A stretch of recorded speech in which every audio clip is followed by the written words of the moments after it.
Uncertain about variants of uncertain significance with Sharshera's very own Peggy Cottrell. Thank you so much for being here.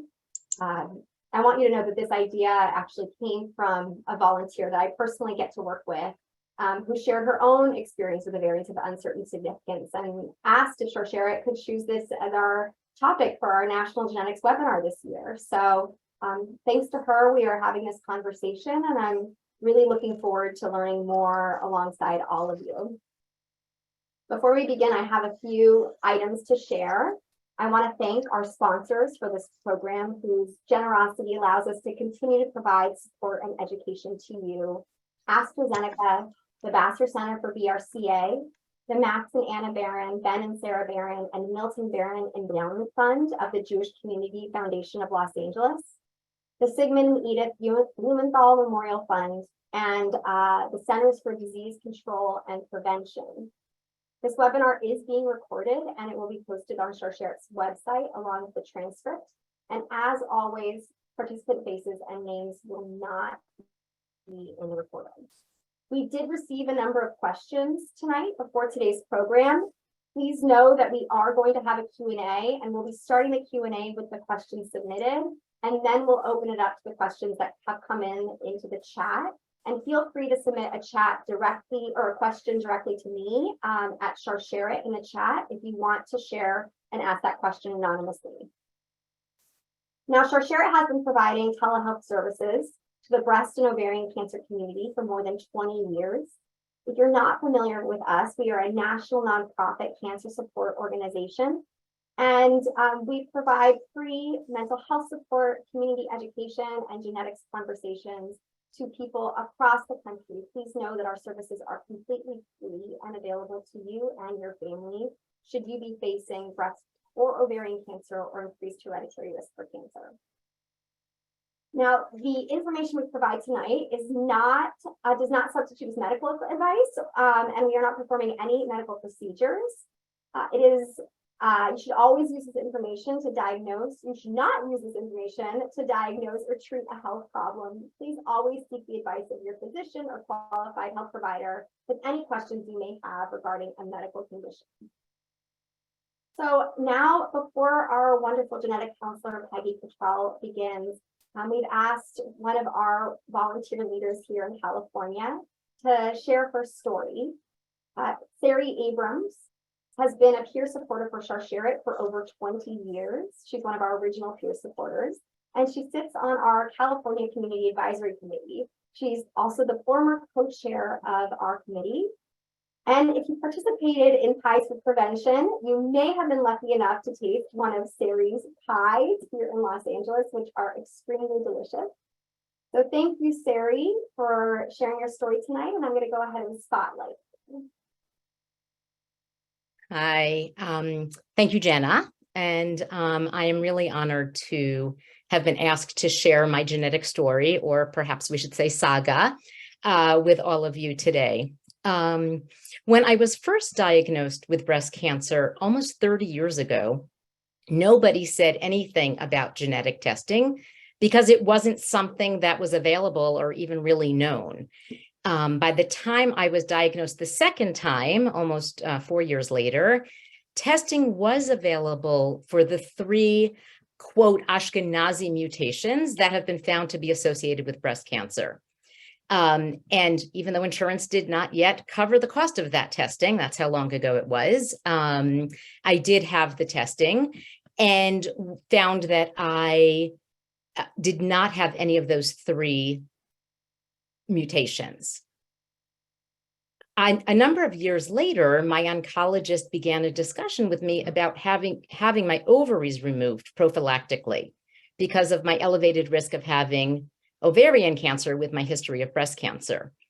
By that time, genetic testing was more widely available, and they were able to look at the entire BRCA1 and 2 genes for mutations, not just the 3 Ashkenazi sites.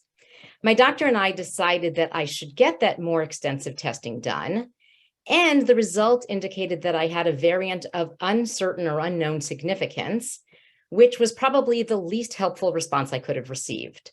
I had hoped to gain clarity about whether to get my ovaries removed, but the genetic testing did not shed any light on that decision. After much agonizing and consulting with everyone I could find, and because I didn't intend to have any more children at that point, I did decide to have my ovaries removed. Over the next dozen or so years, my oncologist and geneticist would periodically check in with the lab to see if the variant had been reclassified, which it was not until about 3 years ago.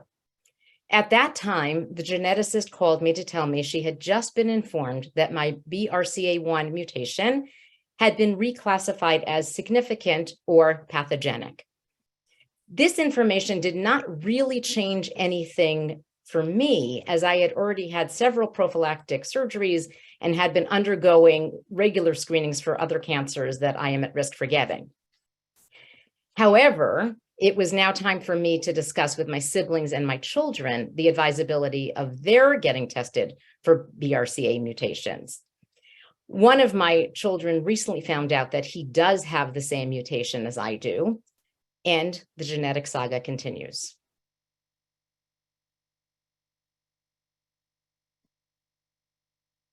Thank you so much, Sari, for sharing your personal story with us and sharing a little bit also about how this is now being passed on to your son. I mentioned that Sari is part of our peer support network, and you'll learn a little bit more about what Sharsheret offers in terms of our genetics program. But please know that our peer supporters are a wonderful resource for people who are impacted not only by breast or ovarian cancer, but also people facing hereditary risk who have not been diagnosed. So know that's a resource for you. It's now my pleasure to introduce Peggy Cottrell, Master's in Science and a certified genetic counselor. She's the genetics program manager at Sharsheret. She's a graduate of Sarah Lawrence College Master of Science in Genetic Counseling program and has been a genetic counselor for over 20 years. She is available to speak one-on-one completely for free by phone, email, or text to anyone in the country. This is a service that Sharsheret offers. She consults with women, men, and families about your family histories, genetic mutations, and personal risk for hereditary breast and ovarian cancer. This is a little-known service that Sharsheret offers, so please don't hesitate to reach out to her. If you have a question that is specific to your own particular situation, our speaker, Peggy, can schedule a time to speak one-on-one with you, and my colleague, Bonnie, is putting that information in the chat. And now it is my pleasure to welcome Peggy Cottrell. Hi, welcome everybody. I'm gonna go ahead and share my screen. So I hope everybody can see that. And let me go to slideshow here. Okay, very good. So I'm going to move right along and get started. First, I just want to review our genetic fast facts. So these are things that just in general are important to know about hereditary cancer and BRCA1 and 2. So we'll start on the bottom left. 1 in 40 Ashkenazi Jews, both men and women, will carry a mutation in BRCA1 and 2. And that's why it's so important, especially for our Jewish audience, to be aware of these mutations and aware of their family history, and if the possibility is there that they could be at risk to carry one of these. Up one level, everyone who carries one of these mutations has a 50% chance to pass it to the next generation, and that includes men and women. So when you're looking at the risk that you might have something in your family history that would indicate you might have something inherited related to cancer, you have to look not only on your mother's side, but on your father's side as well. Now we know that there are other genes that we can look at. We can identify mutations in genes like ATM, CHEK2, Lynch, PALB2, and many others. And so if you had testing a long time ago, you might consider having a multi-gene panel, although if you have tested positive for a big ticket item like BRCA1 or BRCA2, then an updated test makes less sense for you. going down. Individuals who carry these mutations have the opportunity to make choices about their care that could save their lives. There are opportunities for high-risk screening, for prophylactic surgery. We heard Sari talk about having her ovaries removed when she was done having children. And these are really important procedures that can save your life. And then finally, if you have a strong pattern of cancer in your family and there's nothing identified, it's still possible that there's something inherited causing that cancer. And you may need to continue to have careful screening. So again, men just as likely as women to carry these mutations. If I had 100 women in a room who all had a BRCA1 or 2 mutation, I would expect by chance half of them got it from their father and half got it from their mother. And even men who are unaffected with cancer can pass those mutations on to their daughters or to their sons. So important information to know. So now we're going to move on to the important topic of the night, which is variants of uncertain significance. So most people think that when you have a genetic test done, it's going to be yes or no. Yes, I have something inherited that's causing cancer, or no, I don't have anything inherited that's causing cancer. And unfortunately, there are these annoying in-between results that are called variants of uncertain significance. And variants, it's not uncertain whether the change they found is present in your DNA. That's absolutely certain. What's uncertain is what is the impact of that change in the DNA on the ability of the protein to perform its normal function. And scientists don't yet understand the implications of all of the variants that they're able to identify. So there is a gradual changing process by which we classify these. These are, variants can move along these. So all the way on the left, the green is benign. And when we find things that are benign, they might even be different from what most people have, but we know they're not a problem, don't cause an increased risk for disease. Then there's likely benign, and these are almost never reported. These are ones that we're not 100% sure, but we're really 99% sure that these are not anything to worry about, and they are called likely benign. Uncertain in the middle are the ones that get called a VUS, or a variant of uncertain significance, on your report. Likely pathogenic and pathogenic, these are the two that will be called a positive result on your report. And even the ones that are likely pathogenic, we really overwhelmingly think that these are concerning, but there may just be some issue with the final proof, but we're confident that these are things to be worried about. And these are, the findings are usually classified in one of these 5 categories. Now, years ago, when Sari had her testing done and we were only looking at BRCA1 and 2, uncertain variants were somewhat less common. And part of that was because we were only looking at 2 genes. And I think when I first started working as a genetic counselor, I would tell people there was about a 10 to 15% chance of finding something uncertain. But nowadays, that's much smaller, probably about a 1 or 2% chance.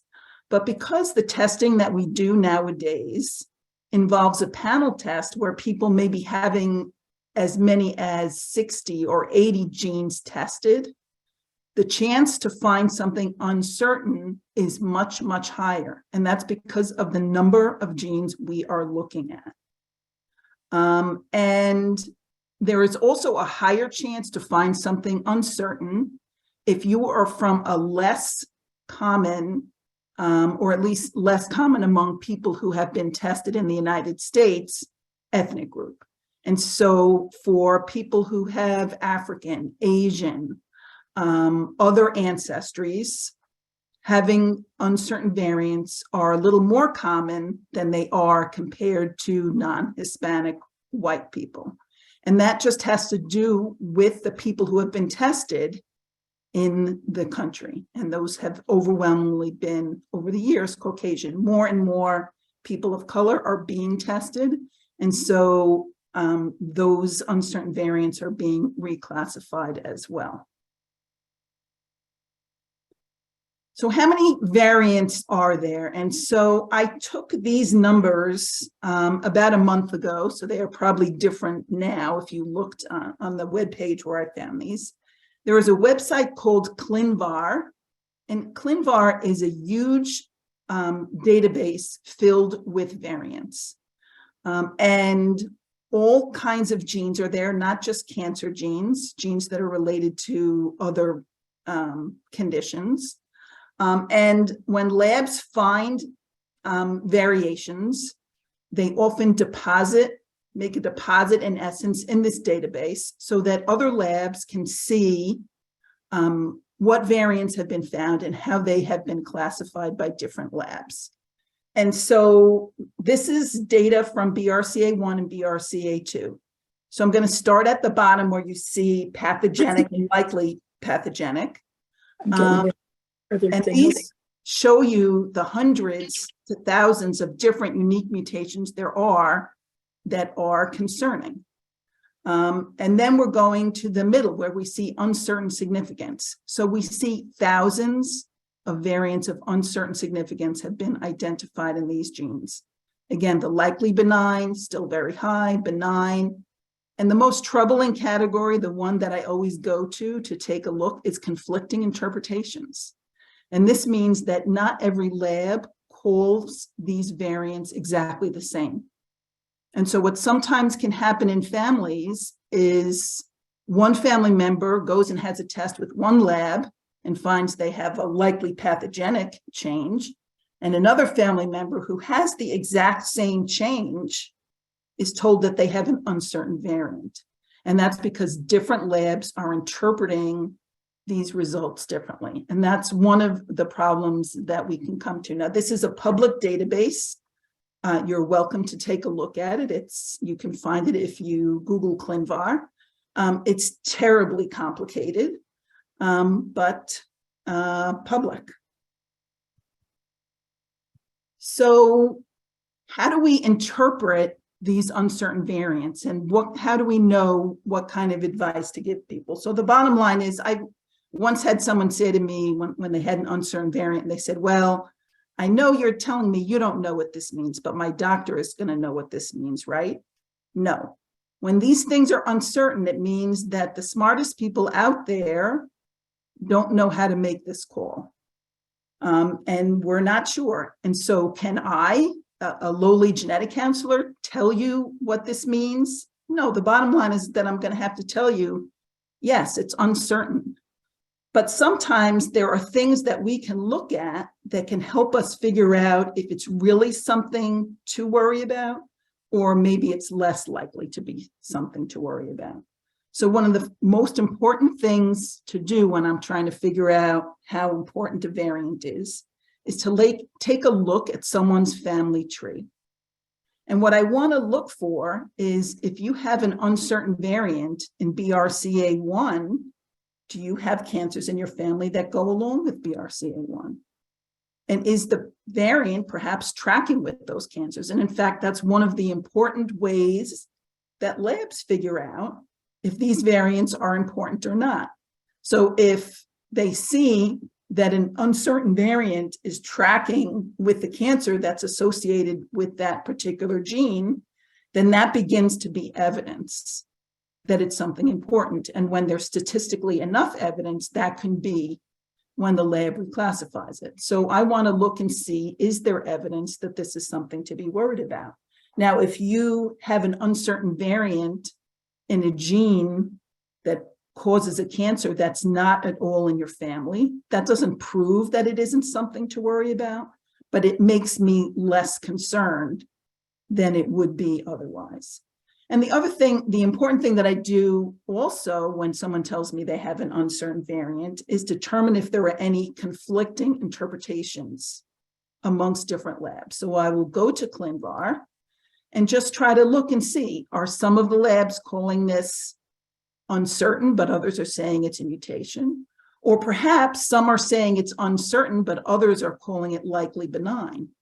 And so if there are labs calling it likely benign, then they may have more evidence that it's less concerning, and then I can be more reassuring to someone. Again, I still can't say you don't have to worry about it at all. What I will tell you is that over time, variants do get reclassified, and overwhelmingly, the majority of them are going to be reclassified down, which means less concerning. So more often, probably 80 to 85% of variants that are reclassified are determined to be benign, and it's a much smaller number that are determined to be actually mutations. And that's important to remember. So what should somebody do if they're just left with this uncertainty? What's the choice to consider? And so that's where, again, the family history is going to become important. We want people to pursue careful screening based on the family history, regardless of whether there's a variant or not. And that's because there could even be something else inherited. Sometimes people will say to me, well, listen, there's so much cancer in my family, this variant has to be important. And that's not necessarily true. There may be other things that are predisposing to cancer in your family that are things we don't know how to look for yet.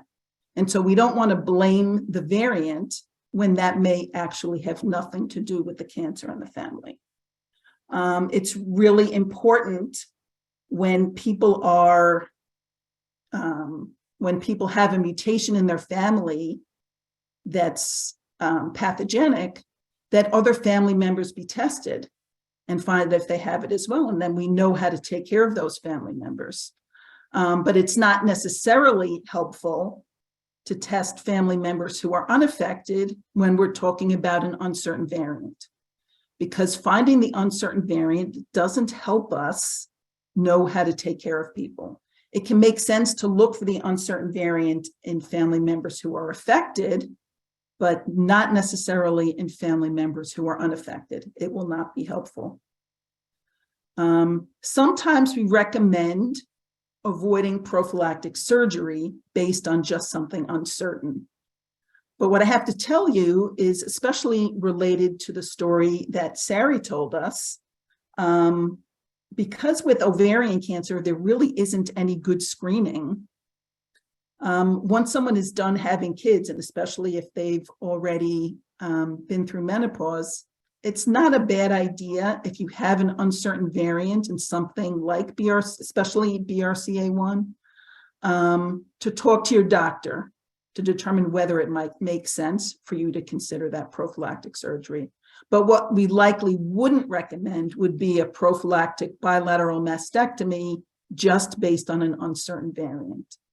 And that's because most people, if it turned out that you found out that your variant was not important, you would be very relieved. But then if you had done something drastic, like a bilateral mastectomy, you might look back and say, what was I thinking? I really shouldn't have done that.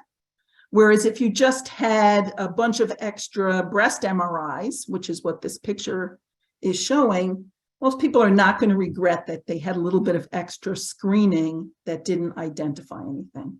So these are important decisions to think carefully about, to discuss with your doctor.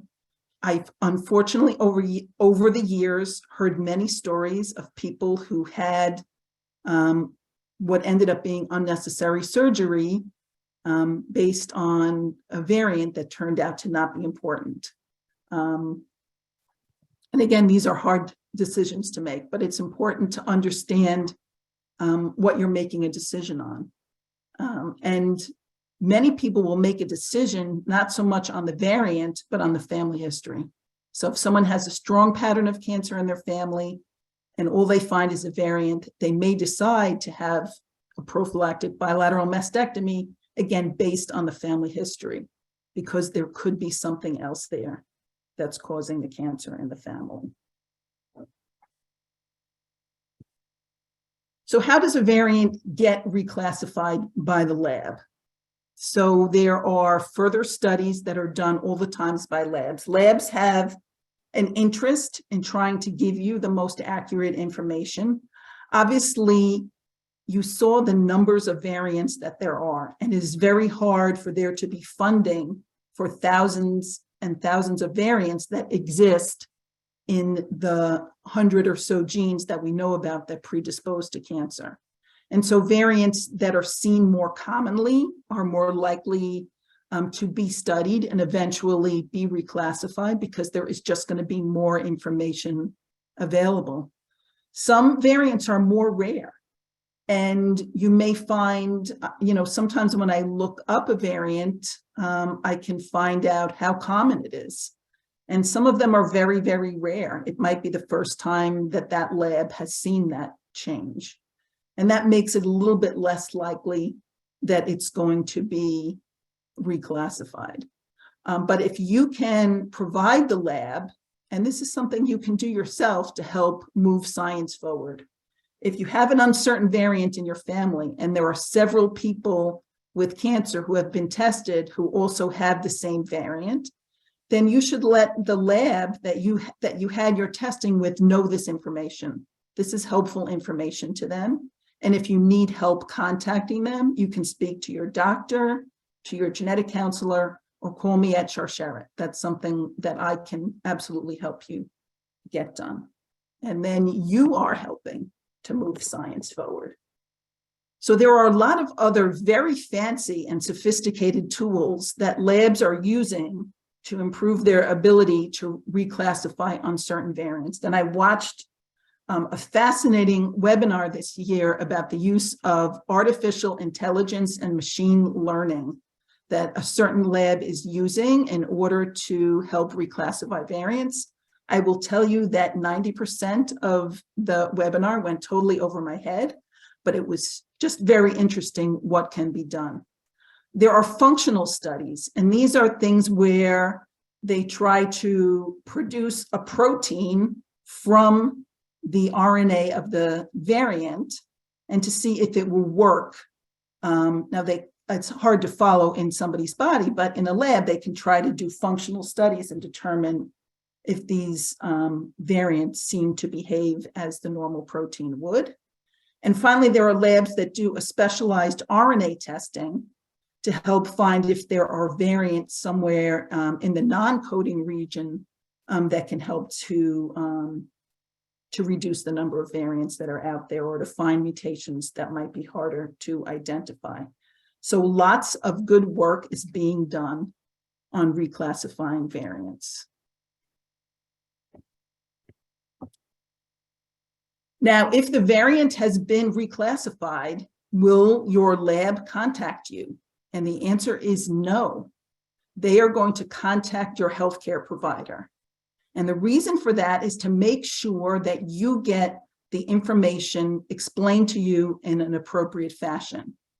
And the great news in Sari's story is that she was contacted by her healthcare provider and was able to find out about this mutation and offer testing to other family members. However, not every healthcare professional is going to take the time to make these calls.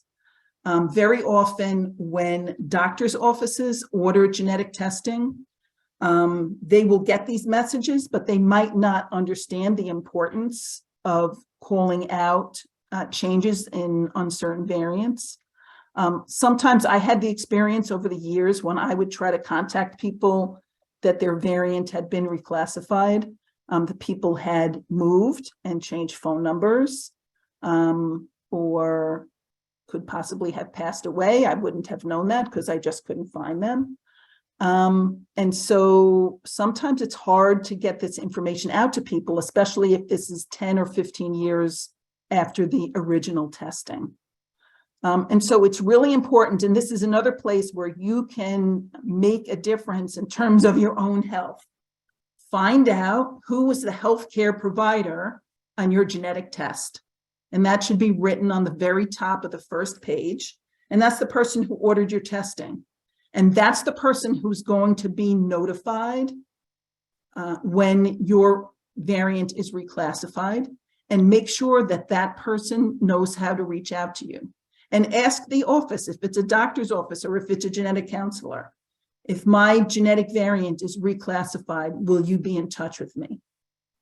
It's an important question to ask. Sometimes in busy genetic departments, they only contact people if the change would affect the medical management. So a story like Sari, where this now is something important, might be called out, whereas something else that's changed from uncertain to benign, that's not necessarily going to change anything, and you might not get a call. So this is important information to find out. And before we go on to the next topic, again, we did get questions in advance about people's specific uncertain variants. And I really cannot answer people's personal questions about their own personal variant of uncertain significance on the webinar tonight. But I can absolutely talk to any of you who have any questions about either your uncertain variant or your actual genetic mutation that you're not sure if it's being managed correctly. So if you have any questions at all about uncertain variants, don't hesitate to reach out. You can set up an appointment with me. I usually talk with people for about half an hour. Sometimes it doesn't even take that long. I can look up your variant and find out if it's, if it's something to be very concerned about or if it's something less worrisome. Okay, so you remember I showed you those 5 categories that variants usually fall into. So here's one that's a little bit different. And I really added this, I'll tell you, I added this slide at the last minute because I got a question about this. And I said, you know what, this is really important to cover. There are some variants that are considered to be mutations. They're considered to be pathogenic, but they're called low penetrance pathogenic. And what that means that for whatever reason, something about the type of mutation that it is means that it's less severe than a typical mutation. And usually when the result comes back from the lab, it'll say something like low penetrance variant. It might say low penetrance allele. There's one lab that writes C below. And the first time I got one of those back, I thought, what are they talking about? But this was something that was not typical, and they wanted to make an explanation. And below was the big explanation of why they thought this was not as bad as most changes that are present in that particular gene. And there are 2 of these low penetrance variants that are particularly common in our population, people who have Ashkenazi Jewish ancestry. And I'm going to mention these 2 briefly. One is in CHEK2, which is a gene that can be associated with breast, prostate, and colon cancer. And this CHEK2 low penetrance variant has 2 names. Variants always have 2 names. One describes the change in the DNA, and the other describes the change in the protein. So the 2 names of this CHEK2 are 1283C changed to T or S428F. And this particular change, some labs call this uncertain, other labs call it a low penetrance variant. We see significantly less risk than might be present in other families with CHEK2, more typical CHEK2 mutations. And so if you have one of these, you do want to be more careful about your breast cancer screening. And it may be a good idea to get a breast MRI, but it's probably overkill to have a bilateral mastectomy unless you have a strong family history that goes along with this. And then it could be something that you might consider. Then the second one I want to talk about is APC. And this is either 3920T changed to A, which is the DNA name, or I1307K, which is the protein name.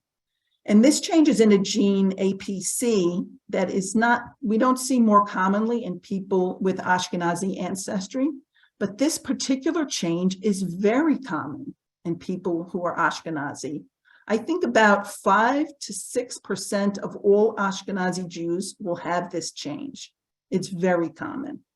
And while a true APC mutation causes a very severe pattern where people get hundreds to thousands of colon polyps, this low penetrance I1307K just causes a somewhat increased chance of colon cancer. So If the average person's chance to get colon cancer is about 5 or maybe 6%, a person with this change has about a 10 to 12% chance. So higher than the average person, but not gigantic. And the recommendations, if you have this low penetrance allele, is to have colonoscopy every 5 years, starting at age 40.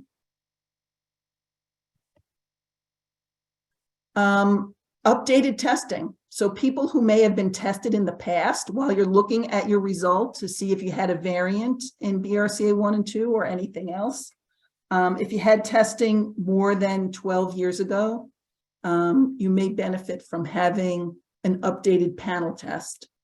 And if you have any questions about whether this does or doesn't make sense for you, again, you can talk to your doctor, your genetic counselor, or be in touch with me at Sharsheret, and I'll be happy to take a look at your result and let you know, and a look at your family history and let you know if I think an updated test makes sense for you.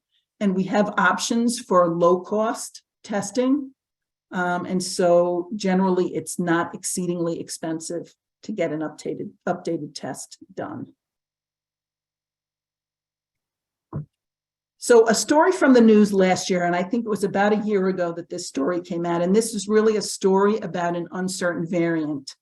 And I will tell you that in some ways, this story could remind us of Sari's story, but a twist here made this a little more dangerous. So this is a famous person. For those of you who are a lot younger than me, the name Chris Evert might not mean anything, but I, as a young person, watched Chris Evert play tennis and watched her continue to report on the sport. She's still a broadcaster. Chris's sister, Jeannie, who is in this picture with her, was diagnosed with ovarian cancer a number of years ago now. And she had genetic testing and had an uncertain variant in BRCA1. And unfortunately, Jeannie passed away from that ovarian cancer. And a couple years after she died, her uncertain variant was reclassified, and Jeannie's physician was notified and let the family know about the change in the classification, that it was now considered to be pathogenic. So once the result was reclassified, Chris was tested. She tested positive for the same variant.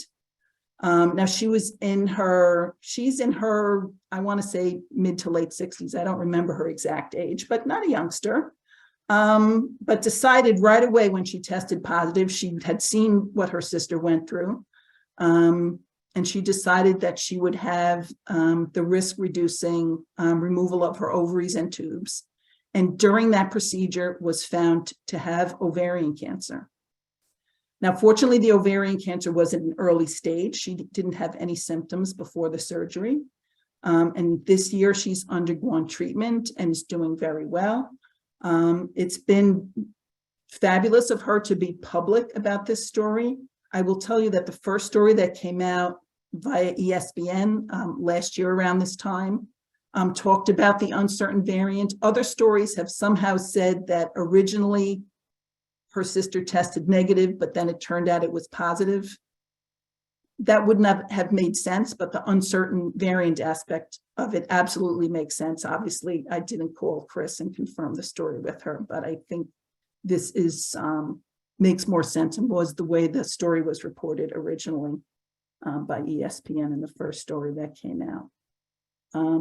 So you have to think about, for Chris, this turned out well regardless, but she had to go through treatment for ovarian cancer. And you just have to think about, I don't know whether anyone ever talked to her about whether, given that this was an uncertain variant in BRCA1, and she was certainly, at the time her sister died in her late 50s or early 60s, past having children, past menopause, certainly could have thought about having her ovaries taken out regardless. So again, one of the reasons to think about these things. Now we have two stories here where variants were upgraded to something serious. But again, I want to remind you, most of the time variants are downgraded. And then finally, another thing about variants in the news this past year, Myriad Genetic Labs, which was the first lab that did testing for BRCA 1 and 2. They used to hold a patent that they were the only lab that was allowed to do testing. They lost that patent by virtue of the Supreme Court in 2013. And after they lost the patent, they felt that they had an advantage in the marketplace because they had tested so many more people for BRCA1 and BRCA2 than any of the other labs. And so they had better information about the uncertain variants, and they decided not to share with anyone else. They never put their variant data into the ClinVar database, which I spoke about earlier. And up until this time, Myriad has never put any data into the ClinVar database. And whether you think that's a right thing or a wrong thing, I think a lot of genetic counselors over the years really kind of thought that wasn't the right thing. And look, a business decision. But they have decided this year that they are going to be, this year 2023, during this year, they will be entering their variant data into ClinVar after so much time. And I think this is also going to improve cooperation amongst labs and should reduce some of the uncertain variants as well.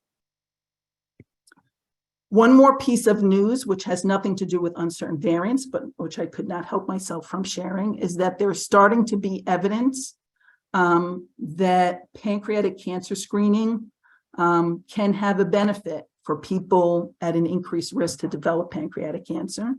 There is an increased risk for pancreatic cancer with BRCA1 and 2 and a number of other hereditary cancer genes that I mentioned here on the screen. Screening is still best performed through a pancreatic cancer screening study.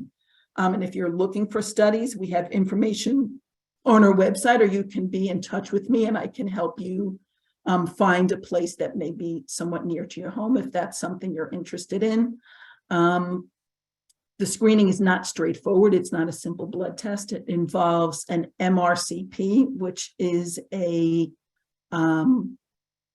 MRI of the pancreas and its ducts, as well as an EUS, which is an endoscopic ultrasound, which uses an ultrasound camera, which takes pictures of the pancreas, which is behind the stomach. So important news. And again, if you have questions about that, I would love to hear from you. So a perk for my profession, genetic counselors understand the pros and cons of testing. Will order the correct test for you based on your personal risk and your insurance. I've spoken to people who told me, oh no, my insurance won't cover testing. And it turns out that the lab that was chosen for them was out of network. So really important to have somebody who understands those nuances. And we're really in the best position to explain carefully the pros and cons and what makes most sense for people who are carriers in terms of pursuing in the future. And the great thing about speaking to me, I do not give medical advice. I'm not your physician, but I can tell you what the variety of options are and help you think about the pros and cons of each one. So in essence, helping you make that decision without necessarily telling you what to do. It's never our job at Sharsheret to tell you what to do. That's between you and your doctor, but we want to make sure you have all the information you need to make the best decision. So if you're interested in having testing done, there are lots of ways to get testing now. You can find a genetic counselor online. I can help guide you. The National Society of Genetic Counselor has a database of genetic counselors. We partner with JScreen, and they have at-home testing where you order the test online and it's sent to your home. We have a coupon code, Sharsheret100, that reduces the cost of the testing by $100. If you have insurance, whether or not the test is covered by your insurance, the bottom line cost of the test to you will be $99, and that is an excellent and amazing buy. Another lab that has testing is Color, and they also have good prices, and you can buy the test online. So I've come to the end of what I want to say in terms of my presentation. I'm going to leave this slide up while I answer some of the questions that came in ahead of time. I'm available to chat with people one-on-one over the phone. Generally we set up an appointment by email or by text, and then I'll give you a call, and your questions, I'm there to listen to you and to try to help you with the facts you need to make the correct decisions. If you want to talk with your whole family on a call or a couple of family members, that's absolutely doable. And I do Zoom calls. I'm also able to do Zoom calls if people are outside of the US. I've spoken to people in Europe, in Israel, in Australia over the past couple of years, but unfortunately only in English. I don't speak anything else. My email address and my direct line, which can be texted. So questions. So a couple of people asked questions about specific genes, and a couple of these genes include BARD1, NBN, RAD51C, and FANC-C. These are a bunch of genes that all have something in common in the sense that they do slightly increase breast cancer risk, but not as much as most of the genes that we talk about. So if someone has a mutation in one of these genes, it does increase their risk for breast cancer, but not by a whole lot, and maybe not even enough to recommend a breast MRI for screening unless there was also a strong family history going along with those specific changes. So therefore, if someone had an uncertain variant in one of those genes, because even with a mutation, the risk is very low, with an uncertain variant, the risk is even less concerning. So again, it's really important to look at the family history, because if there's a strong pattern, then even in the absence of any finding, we want to recommend careful screening, and you might consider doing prophylactic surgery. Now, I want to recommend, in fact, if Bonnie, if you can put it in the chat for me, we did the webinar we did last December 2021. We spoke a lot about the different genes outside of BRCA1 and 2. And so if you have an interest in some of these other genes, you can take a look at that webinar from last December. It's still on our website. And Bonnie's going to put in a link so that it's a little easier for you to find. So what's the impact on sons of people who are carriers? Or in other words, what do mutations in BRCA1 and 2 have to do with men? And so it's really important to realize that men do get cancer related to BRCA1 and 2, but their risk to get cancer is lower than a woman's risk to get cancer. The risks for cancer include prostate cancer, pancreatic cancer, male breast cancer, and sometimes melanoma. And men can pass mutations to the next generation.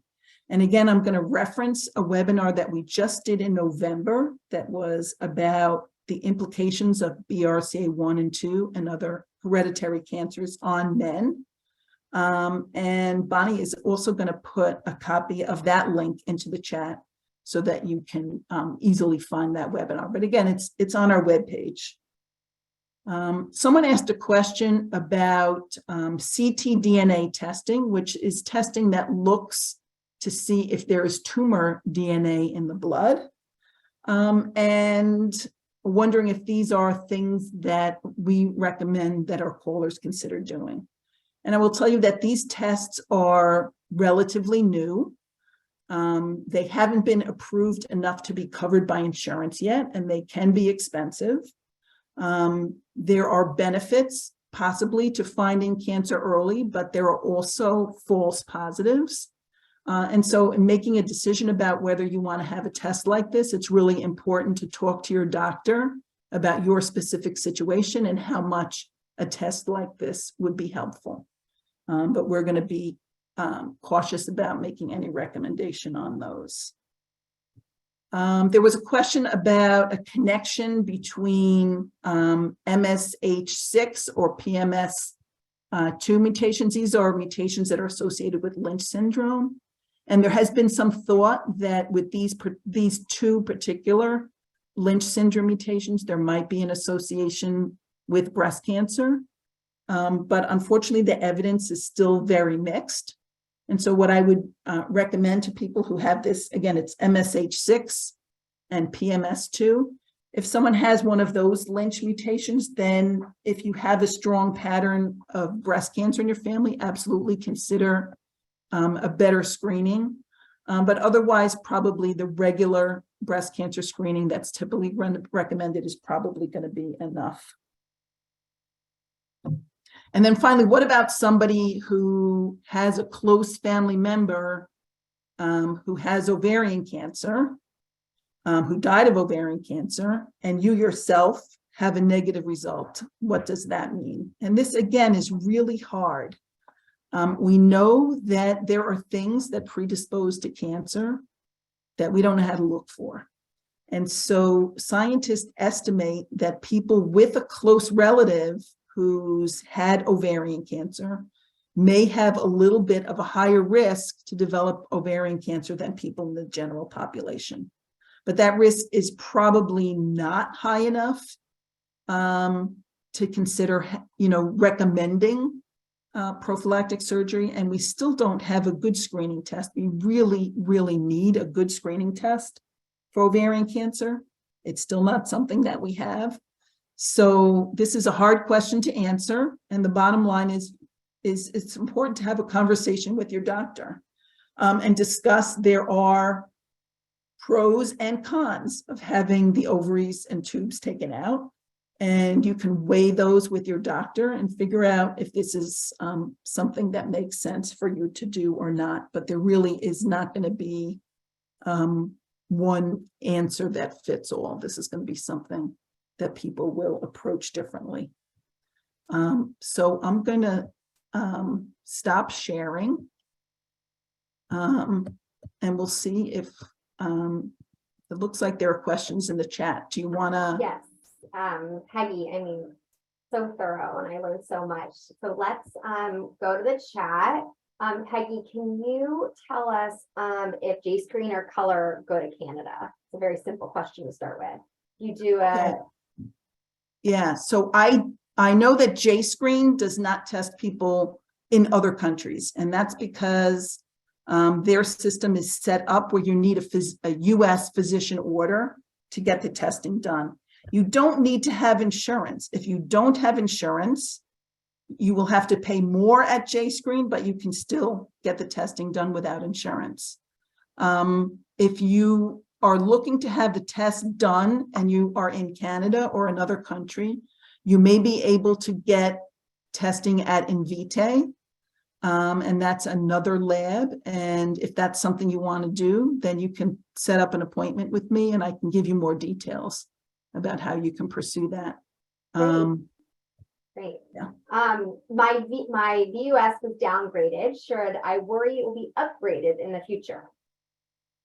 So, certainly anything is possible, but I think once evidence starts to add up that is leading towards the VUS to be downgraded, they don't do that just on a whim or on a shred of evidence or one family, or there's usually significant evidence when they take the step to reclassify. So I would say you can feel pretty comfortable not worrying about it, especially because ongoing people who have that thing that was reported to you as uncertain are not going to get any report at all. So again, I think you can feel if your variant has been reclassified to not being of concern, I think you can take that as meaningful. But what you, again, will remind you, if you have a strong family history, you may still have to be concerned about an increased risk. So we have a few minutes left. Interesting question. If you have both BRCA2 plus a low penetrance other mutation and a VUS, Does the BRCA2 risk overwhelm any significance from the other mutations? So usually with BRCA1 and 2, the risk from those is so high that it tends to outweigh other things. So even if someone has, let's say someone has BRCA1 and CHEK2 or BRCA1 and ATM, because the risks are similar, it's not going to, they don't add up. It's just that the risk that's higher is the one that you follow. And that usually means BRCA1 and 2. So if Sometimes someone just- people, Sorry. sometimes people will even have a BRCA1 and a BRCA2 mutation. And you might think, oh my goodness, their risk must be 10 times as high, but actually is sort of similar to the worst of both BRCA1 and 2, but they don't add up. So for things that the risk is higher with BRCA1, like ovarian cancer, that would be higher, but then things where BRCA2, the risk of pancreatic cancer is higher. So that person would have the higher risk of both, but not necessarily anything additive. So if you have an uncertain variant and a big ticket mutation, then you could feel more comfortable ignoring the variant unless it's associated with a totally different kind of cancer. And then you may want to pay attention. So for example, if it's an uncertain variant that predisposes to colon cancer, then maybe be cautious about colonoscopies. Because colon cancer is not associated with BRCA. Because colon cancer is not increased with BRCA1 and 2 to any significant extent. So a follow-up question from someone was, if you tested for BRCA1, but it was 14 years ago, is there a reason to be retested for other mutations? So if your results were negative, then it absolutely makes sense to be retested because there could be something else that we identify. But if your result is positive, then the only time I would recommend being retested is if there was evidence that there was some other pattern of cancer in your family that's not described by the BRCA mutation. So if you had a BRCA mutation, but then on the other side of the family, there was a lot of colon cancer, endometrial cancer, and ovarian cancer, then that could be Lynch syndrome. And it could be that you also inherited a Lynch syndrome mutation, and that would be important to know. That's not super likely, but that would be a case where even if you had previously tested positive, you may want to consider an upgraded test. Okay, so we are over time. I'm going to ask a few more questions, but I'm going to ask the ones that are a little bit more general. Anyone who's asking more specific questions, again, Peggy is available to answer questions one-on-one, and we'll keep putting her information in the chat so you have it. How often should you be following up with your provider to check on updated VUS classifications? So it probably makes sense to check in with them, I would say once a year. Now, if you speak to your provider and they tell you, I will notify you if your result is reclassified, then you don't need to keep calling them and checking in because they will let you know. But if you either suspect they won't let you know, or if they have told you that they don't generally recontact people when results are reclassified, then it's on you. And I think calling once a year is reasonable. This person wrote that they had tested negative for a particular gene on one test. It was found to be okay, but on another test, it was found as uncertain. So should someone in that kind of scenario get tested for a third time, and how do they manage conflicting information? So that would be that in a situation like that, you want a genetic counselor to look at those results and try to understand why they are different.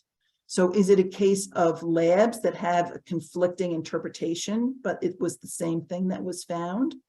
Or was something found by one lab that was missed by another lab?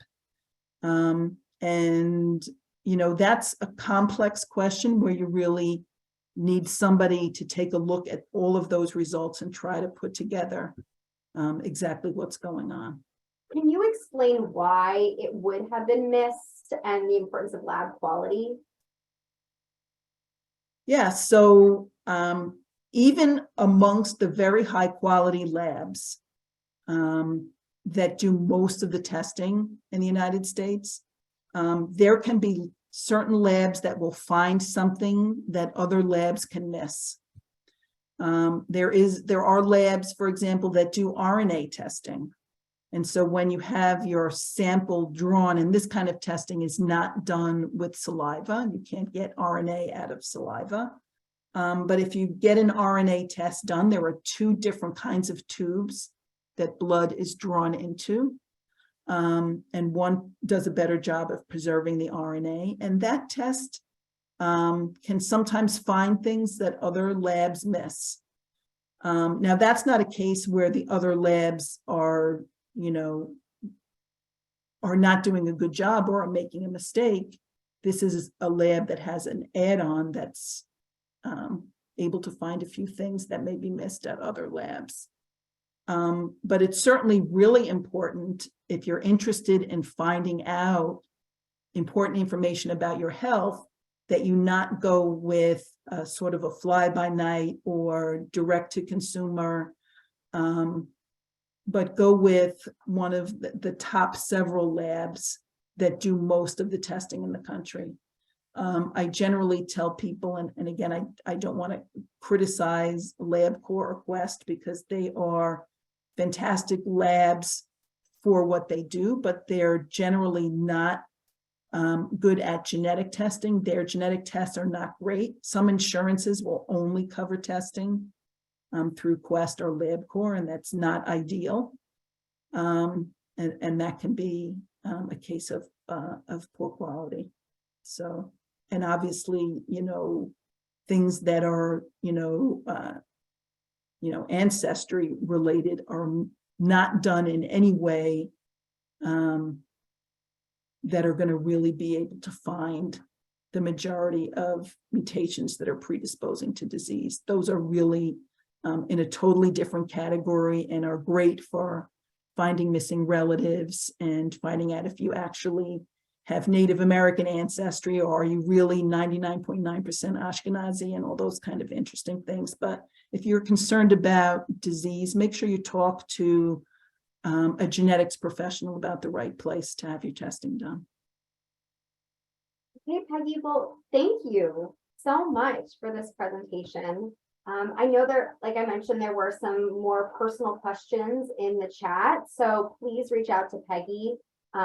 This is what she does at Sharsheret, and it is a privilege to be able to provide this free service by phone and email for our community across the United States.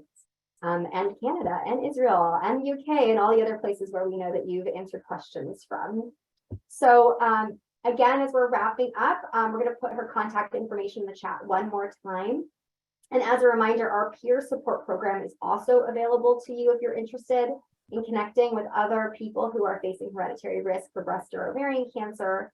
And our genetics program website has really robust information and access to all of our previous national webinars, including the one targeting men that we put in the chat earlier. We have some upcoming webinars this month, including Ask Beller Nutrition, answers to your burning nutrition questions. And I know that Rachel is particularly skilled at addressing questions related to people who have increased hereditary risk for breast cancer, not just people who have been diagnosed with breast cancer. So that is a great webinar to participate in, among other webinars coming up, including navigating a gynecologic cancer diagnosis on January 24th. I want to thank Sari Abrams again for sharing her story. And I want to thank our sponsors for this webinar, AstraZeneca, the Vassar Center for BRCA, the Max and Anna Barron, Ben and Sarah Barron, and Milton Barron Endowment Fund, and the Jewish Community Foundation of Los Angeles, Sigmund and Edith Greenwald Memorial Fund, and the Centers for Disease Control and Prevention. Please take a moment to fill out the survey from tonight's webinar. We're putting that survey link into the chat. And it'll allow us to learn a little bit about your experience and what you might be interested in for future webinar topics. We look forward to continuing this conversation with you. We'll always be updating.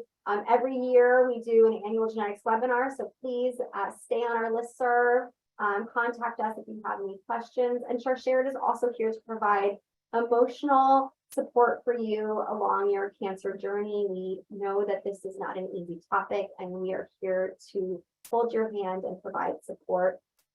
Please don't hesitate to be in touch with our clinical team, and my colleague Bonnie will be putting our clinical contact information in the chat box as well. And finally, as a reminder, the information provided tonight by Sharsheret and tonight's speaker is not a substitute for medical advice or treatment for specific medical conditions. Always seek the advice of your physician or qualified healthcare provider with any questions you may have regarding a medical condition. Thank you again, and have a wonderful evening.